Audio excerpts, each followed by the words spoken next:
Case 5, इस case में हमें किसी यूनिफॉर्म रेक्टेंगुलर प्लेट के डायगोनल से गुजरने वाले एक्सिस के about moment of inertia calculate करना है। क्लियर है? ठीक है, तो मान लेते हैं कि हमारे पास एक यूनिफॉर्म रेक्टेंगुलर प्लेट है जिसका लंबाई L है और जिसकी चौड़ाई B है तथा इस यूनिफॉर्म रेक्टेंगुलर प्लेट का मास M दिया गया है।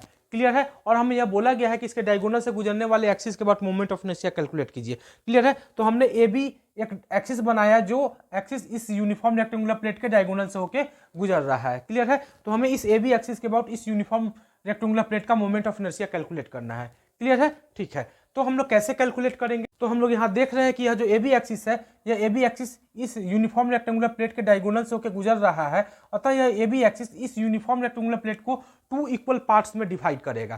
क्लियर है? एक ऊपर वाला राइट एंगल ट्रायंगल, एक नीचे वाला राइट एंगल ट्रायंगल। क्लियर है? तो ऊपर वाला राइट एंगल ट्रायंगल और नीचे वाला राइट एंगल ट्रायंगल दोनों क्या होंगे? इक्विवेलेंट होंगे इस एक्सिस के अबाउट। क्लियर है? ठीक है, तो इस एक्सिस के अबाउट ऊपर वाला जो राइट एंगल ट्रायंगल हमें मिल रहा है उसका मास कितना होगा? तो पूरे यूनिफॉर्म रेक्टेंगुलर प्लेट का जो मास है उसका हाफ होगा, यानी कितना होगा? m/2 होगा। और नीचे वाले जो राइट एंगल ट्रायंगल है उसका मास कितना होगा? वह इस पूरे यूनिफॉर्म रेक्टेंगुलर प्लेट का जो मास है उसका हाफ होगा, यानी कितना होगा? m/2 होगा।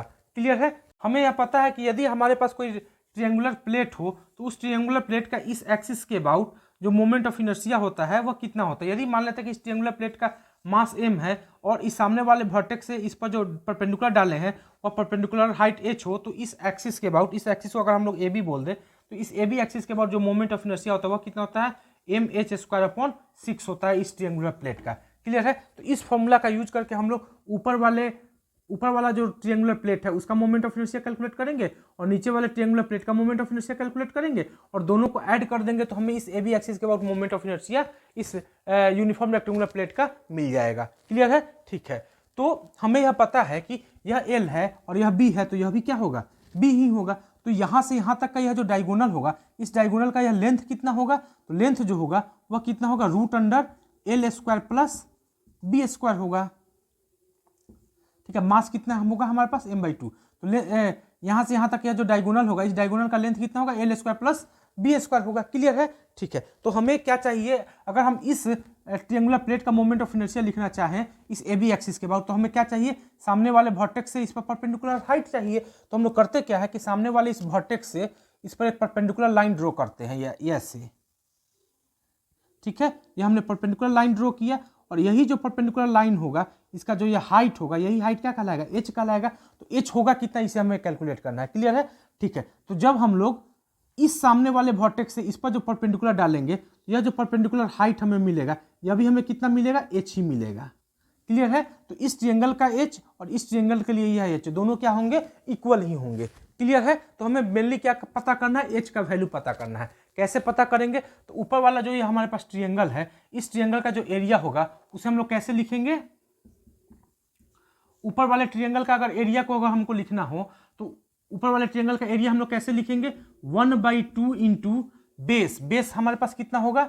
यहाँ से यहाँ तक का लेंथ होगा, यह कितना है? √L² plus B²। तो हम लोग क्या लिखेंगे? √L² प्लस B² इंटू क्या होता है? हाइट। हाइट हमारे पास क्या है? h है। तो ऊपर वाले ट्रायंगल का यह एरिया निकल गया। क्लियर है? जब हम लोग नीचे वाले ट्रायंगल का एरिया निकालेंगे तो वह इतना ही आना चाहिए, इतना ही आएगा। ठीक है, तो नीचे वाले ट्रायंगल का अगर हम लोग एरिया देखें तो हम लोग क्या लिखेंगे? 1/2 इंटू बेस। बेस कितना होगा नीचे वाले ट्रायंगल के लिए? इतना ही ना होगा, √L² प्लस B²। क्लियर है? इंटू क्या लिखेंगे? हाइट। हाइट कितना है? h ही है। क्लियर है? तो ऊपर वाले ट्रायंगल का एरिया और नीचे वाले ट्रायंगल का एरिया हमें पता चल गया। क्लियर है? यदि हम लोग इस ऊपर वाले ट्रायंगल के एरिया को और नीचे वाले ट्रायंगल के एरिया को आपस में अगर जोड़ दे तो हमें क्या मिलेगा? इस यूनिफॉर्म रेक्टेंगुलर प्लेट का एरिया मिल जाएगा। क्लियर है? ठीक है, तो area of uniform rectangular plate का जो एरिया होगा वह कितना होगा? ऊपर वाले ट्रायंगुलर प्लेट का एरिया कितना है हमारे पास? 1/2 into √L² plus B² into h है, प्लस नीचे वाले ट्रायंगल का हमारे पास एरिया कितना है? इतना ही है। तो हम लोग क्या लिखेंगे? 1/2 into √L² plus B² into h। तो हमें क्या मिल जाएगा? हमें मिल जाएगा √L² plus B² into h मिल जाएगा। क्लियर है? अच्छा, और हमें यह भी पता है कि इस यूनिफॉर्म रेक्टेंगुलर प्लेट का जो लेंथ है वह एल है और चौड़ाई कितना है बी है, तो लंबाई गुने चौड़ाई कर देंगे तो यहाँ क्या मिलेगा, इस यूनिफॉर्म रेक्टेंगुलर प्लेट का एरिया मिल जाएगा। तो यूनिफॉर्म रेक्टेंगुलर प्लेट के एरिया की जगह पे हम लोग क्या लिख सकते हैं, एल गुने बी लिख सकते हैं और बराबर हमें क्या मिल जाएगा, root under L square plus B square into H मिलेगा। तो यहाँ से हमें एच मिल गया, एच हमें कितना आ गया, L B upon root under L square plus B square. Clear है, तो एच का वैल्यू हमें पता चल गया, यानी कि इस ऊपर वाले ट्रायंगल के लिए या जो परपेंडिकुलर हाइट होगा वह पता चल गया, नीचे वाले ट्रायंगल के लिए या जो परपेंडिकुलर हाइट होगा यह हमें पता चल गया। क्लियर है, ठीक है। तो अब हम करेंगे क्या, ऊपर वाले ट्रायंगल का इस ए बी एक्सिस के अबाउट मोमेंट ऑफ इनर्शिया निकालेंगे और नीचे वाले ट्रायंगल का इस ए बी एक्सिस के अबाउट मोमेंट ऑफ इनर्शिया निकालेंगे और यह दोनों क्या होगा, सेम ही होगा, फिर भी हम लोग कैलकुलेट कर लेते हैं। क्लियर है, ठीक है। तो मान लेते हैं कि ऊपर वाला जो यह ट्रायंगल है, इस ट्रायंगल का मोमेंट ऑफ इनर्शिया इस ए बी एक्सिस के अबाउट अगर I1 है तो I1 बराबर क्या होगा, इस ऊपर वाले ट्रायंगल का मास कितना है हमारे पास m/2 इंटू क्या होगा, हाइट हमारे पास कितना है h कितना हमारे पास L B upon root under इतना है, तो हम लोग क्या लिखेंगे h के जगह पे L B upon root under L square plus B square का होल स्क्वायर अपॉन क्या होता है 6 होता है। क्लियर है, तो ऊपर वाले ट्रायंगल का हमारे पास मोमेंट ऑफ इनर्शिया कितना पता चल गया, m/12 into L square B square upon क्या होगा, L square plus B square होगा। क्लियर है, तो ऊपर वाले ट्रायंगल का मोमेंट ऑफ इनर्शिया इस ए बी एक्सिस के अबाउट कितना होगा, कुछ इतना होगा। क्लियर है, तो नीचे वाले ट्रायंगल का भी moment of inertia A B axis के अबाउट कितना होगा, उतना ही होगा, फिर भी हम लोग कैलकुलेट कर लेते हैं। ठीक है, तो मान लेते हैं कि इस नीचे वाले जो ट्रायंगल है, इस ट्रायंगल का इस ए बी एक्सिस के बाद जो मोमेंट ऑफ इनर्शिया है वह I2 है। तो I2 बराबर क्या होगा, इस नीचे वाले ट्रायंगल का मास कितना है हमारे पास m/2 है अपॉन इंटू कितना होगा, इस हाइट का स्क्वायर, हाइट h हमने कितना कैलकुलेट किया, इतना किया है, तो L square plus B square into B square, height का स्क्वायर, तो हाइट की जगह पर हम लोग कितना लिखेंगे, L B upon root under L square plus B square का होल स्क्वायर अपॉन क्या लिखेंगे 6।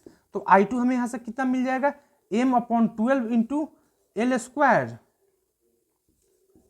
बी स्क्वायर इंटू नीचे क्या हो जाएगा, L square plus B square हो जाएगा। क्लियर है, तो हमें I2 पता चल गया और I1 पता चल गया। तो हम लोग यहाँ से देख क्या रहे हैं कि I1 का वैल्यू और I2 का वैल्यू दोनों क्या है, ए बी एक्सिस के अबाउट सेम ही है और होना भी चाहिए। क्लियर है, तो अब हम लोग करेंगे क्या, हमें क्या चाहिए, इस ए बी एक्सिस। क्लियर है, तो हम लोग ए बी एक्सिस के अबाउट इस ऊपर वाले ट्रायंगल का मोमेंट ऑफ इनर्शिया कैलकुलेट कर लिया I1 और इस ए बी एक्सिस के अबाउट नीचे वाले ट्रायंगल का मोमेंट ऑफ इनर्शिया कैलकुलेट कर लिया I2।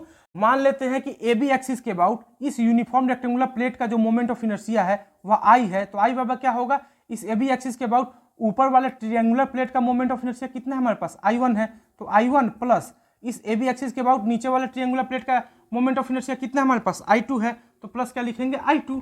क्लियर है, तो I1 हमारे पास कितना है, ml square B square upon 12 into L square plus B square.